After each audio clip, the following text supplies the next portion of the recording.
सुनाओ Suzlon energy limited अब देखिए 64 रुपए का प्राइस चल रहा है। जिस तरीके से ये स्टॉक नीचे आया ना, पूरा इन्वेस्टर कम्युनिटी परेशान हो चुका है कि ऐसा क्या हो गया सुजलॉन के अंदर। जो टारगेट 80 रुपए, 85 रुपए, 90 रुपए के आ रहे थे, वो सडनली गायब हो गए एंड ये स्टॉक नीचे आ चुका है, चलना बंद कर दिया। मैं आपसे कहता हूं थकिएगा नहीं, एक बड़ी स्पाइक आ सकती है किसी भी वक्त, वो आज आए, कल आए, परसों आए, बट एक बड़ी स्पाइक आ सकती है। बट यहां पर आप रीजन समझिए कि ये स्टॉक चल क्यों नहीं। तो एक बड़ी स्पाइक की जो हम बात कर रहे हैं वो क्यों आ सकती है भाई। एरिया को समझिए एंड मूविंग एवरेजेस जो मैं आपको दिखा कर गया था। एंड मैंने आपसे कहा था जब तक ना 60 रुपए टिका हुआ है स्क्रीन पर, 65 रुपए टिका हुआ है स्क्रीन पर, आपको डरना नहीं। जब तक ये 65 और 60 के आसपास झूल रहा है ना, आपको डरना नहीं है। ये जितना भी जो भी यहाँ पर ना आपको यहाँ पर एक डिसअपॉइंटमेंट लगा है सुजलॉन के हाथ से, उसको आप इग्नोर कर दीजिए। किसी भी वक्त एक बड़ी स्पाइक हमारे सामने आ सकती है, उसका एक बहुत ही सॉलिड वैलिड रीजन है। लेकिन अगर वो स्पाइक फेल हो गई ना, तो आप समझ जाइए कि मार्केट ने अपना वर्डिक्ट तैयार कर दिया है सुजलॉन के ऊपर एंड सुजलॉन अभी आसानी से चलेगा नहीं। एंड देखिए ट्रेडर कम्युनिटी ना बिल्कुल शांत हो चुकी है, आपके सामने जो डिलीवरी वॉल्यूम है वो आप देखिए। डिलीवरी तो ठीक हो रही, 35%, 33%, 35, 43, 37, ये डेली बेसिस पर आपका ना इन्वेस्टर तो उठा रहा है माल, बट ट्रेडर जो आपका उसके बाद का वॉल्यूम है, ये ट्रेडर वो काफ़ी चीप वॉल्यूम है। तो वॉल्यूम की किल्लत, इंटरेस्ट का गायब होना, ये इस वक्त देखने को मिल रहा है सुजलॉन के अंदर। एंड मैं आपको बता रहा हूँ ना कि इंपॉर्टेंट लेवल के आसपास ही चल रहे हैं भाई। इंपॉर्टेंट एरिया के अंदर सुजलॉन का प्राइस आ चुका है एंड वहाँ पर मूविंग एवरेज आ चुके हैं। किसी भी वक्त वो ट्रेडर कम्युनिटी ना एकदम से यहाँ पर ना सडनली आपके सामने एक्टिव होती हुई देखने को मिलेगी। अब बॉस रीजन क्या है कि ना चलने का, जरा ये भी सुन लीजिए, उसके बाद आते हैं इंपॉर्टेंट पॉइंट पर, मूविंग एवरेज पर। तो देखिए बात इतनी सी है कि जो मैंने आपको ना जब क्वार्टरली नंबर्स आए थे तो मैंने आपको बताया कि टैक्स बेनिफिट मिला है, उसकी वजह से ये नंबर काफ़ी सॉलिड लग रहे हैं। बट मार्केट यहाँ पर देखेगा क्योंकि आपका बैलेंस शीट में तो नंबर उतर चुके हैं, मार्केट कहीं ना कहीं इस टैक्स बेनिफिट से ही परेशान है। अब जाहिर सी बात है, आप मार्केट से तो कौन सा मतलब मार्केट मतलब बहुत सारे लोग उसके अंदर आए, किससे जाकर पूछेंगे? क्या हम किसी फंड मैनेजर से पूछेंगे जाकर? क्या तो ऐसा तो नहीं है ना।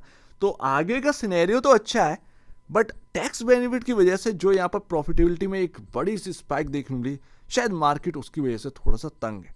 एंड अभी यहाँ पर ना सस्ता तो है भाई। अभी अगर आप कहें तो पीयर कंपैरिजन तो सस्ता है। पी रेशियो आपका 42.36 पर 58.96 के अगेंस्ट, तो ये बात तो क्लियर ही है कि भाई सस्ता तो देखने को मिल रहा है peer comparison. Price to book value 14.36 time. तो यहाँ पर ना अगर आप देखें, जैसे मैं अगर ये बात भूल जाता हूँ टैक्स बेनिफिट वाली, मैं एबीबी इंडिया से कंपेयर करता हूँ तो प्रॉफिटेबिलिटी में आज सुजलॉन काफ़ी बड़ा है एबीबी इंडिया के कंपैरिजन, तो वो देखते हैं यहाँ पर। बट एक इंपॉर्टेंट एरिया में क्या यहाँ से ना वो लेवल टू लेवल तोड़ना स्टार्ट करेगा, इंपॉर्टेंट यहाँ पर आ जाता है।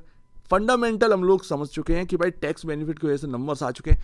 अब अगर यहाँ पर टेक्निकल बेसिस पर चलें तो ज़्यादा बेहतर है, क्योंकि फंडामेंटल बेसिस पर अब चीज़ें नज़र मतलब सही नहीं, वो ना चीज़ें एक ना समझ में नहीं आ रही हैं, जो कि यहाँ पर स्टॉक चला दें या फिर वगैरह वगैरह। तो वो सारी चीज़ें ना अब वो फंडामेंटल बेसिस पर अब नहीं रखा, टेक्निकल बेसिस पकड़ो अब। तो बॉस आपका ये रहा सबसे इंपॉर्टेंट एरिया। एंड ये आपका जो ग्रीन लाइन है ये आपका 60.45 पर है। मूविंग एवरेज आपका बहुत ही इंपॉर्टेंट है एंड यहाँ पर वो आपको सपोर्ट कर रहा है। दूसरी बात, जो रेड लाइन आप देख रहे हैं वो 200 डेमा है, ये 200 डेमा पर यहाँ पर ना सपोर्ट ले रहा है। तो ये आपके सामने मूविंग एवरेज आपके प्राइस पर बिल्कुल सटीक है। यहाँ पर बात यहाँ पर इतनी सी आ जाती है कि रेजिस्टेंस काफ़ी बन गई। जैसे कि मैंने आपको बताया था कि 70 रुपये एक रेजिस्टेंस है, हम लोग 70 के ऊपर खुले, बट 75 रुपये भी आपका एक रेजिस्टेंस था। एंड इवन आपका 80 रुपये भी रेजिस्टेंस है, क्योंकि ये स्टॉक जब टूटा ना उसमें आपका प्रॉब्लम नहीं है। वो प्रॉब्लम ये कि ये स्टॉक जब टूटा तो बहुत सारे रेजिस्टेंस है यहाँ पर ना बनाकर ये तब ये टूटा है। तो आपको ये ना झेलना पड़ेगा। अब चाहे आप देखें फंडामेंटल बेसिस पर आप देखेंगे तो चीज़ें अच्छी नज़र आ रही हैं, क्योंकि वो आपका आंकड़ा जो है वो बैलेंस शीट में तो उतर गया, पर टेक्निकल बेसिस पर सारी चीज़ें सही नहीं है, आपकी रेजिस्टेंस बहुत है। तो शायद हो सकता है ये स्टॉक रेजिस्टेंस की वजह से रुका हुआ है। तो अगर ये लेवल टू लेवल तोड़ना स्टार्ट कर, जैसे दोबारा 70 रुपये स्टार्ट कर दे तोड़ना, तो वो 75, एंड एक बार 75 टूटा तो वो 80 है, और 80 के बाद ना आपका जो ऑल टाइम आई है, या ऑल टाइम आई क्यों, आपका जो 52 वीक आई है 86 का, वो तो निकले गई फिर। तो समझ रहे हैं ना, मतलब लेवल टू लेवल तोड़ना पड़ेगा सुजलोन को एंड वो प्राइस वो देखने को मिलेगा। बट कैसे ये पता नहीं है, क्योंकि एक इंपॉर्टेंट एरिया में अगर यहाँ से घूमना स्टार्ट कर दे तो काफ़ी बड़ी बात हो जाएगी। मूविंग एवरेज आपके पास पहुंची गए। एंड लास्ट लाइन चार्ट से थोड़ा सा समझिए। लाइन चार्ट पर आपका साफ साफ देखने को मिल रहा है भाई 60 रुपये काफ़ी इंपॉर्टेंट है एंड यहाँ पर आपको सपोर्ट दे रहा है ये मूविंग एवरेज आपका 200 डेमा एंड इधर से आपका जो है 50 डेमा। बट अभी जो है ना ये आपका 66 ये अब यहाँ पर ना क्रॉस करने के लिए, क्योंकि आपका जो पैटर्न है वो आपका 66 रुपये बहुत ही क्रिटिकल लेवल अब बन चुका है।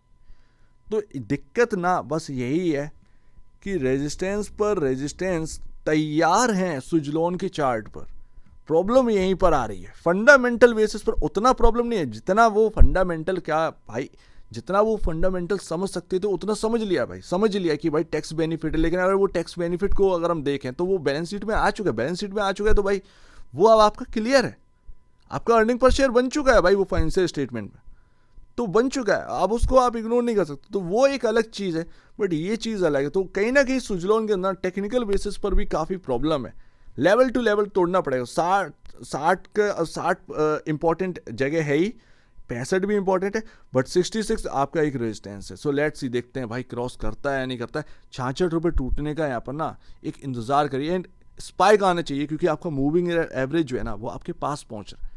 तो ये बात है। लेकिन अगर ये मूविंग एवरेज को फेल कर नीचे आ गया ना, ये काफ़ी एक नेगेटिव पॉइंट रहेगा, तो उसको ट्रैक करना पड़ेगा। तो अभी टेक्निकल बेसिस पर चलिए, फंडामेंटल बेसिस पर सारी चीज़ें समझ में आ चुकी हैं। फंडामेंटल बेसिस पर आप कुछ नहीं रखा, फंडा का मेंटल हो चुका है, यहाँ पर सिर्फ टेक्निकल बेसिस ही है। एंड सुजलोन के अगर आप ट्रेडर हैं या इन्वेस्टर हैं तो आपको टेक्निकल बेसिस पर ही देखिए, फंडामेंटल बेसिस पर आपको कुछ नज़र नहीं आएगा अभी।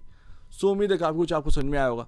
एक बार निवेश से पहले या बेचने से पहले अपने ब्रोकर एडवाइस से जरूर सलाह लीजिए। खुद की स्टडी रहेगा, उससे बेहतर कुछ भी नहीं। खुद की स्टडी मस्ट। तो आप दीजिए मुझे वीडियो देखने को बहुत धन्यवाद दोस्तों।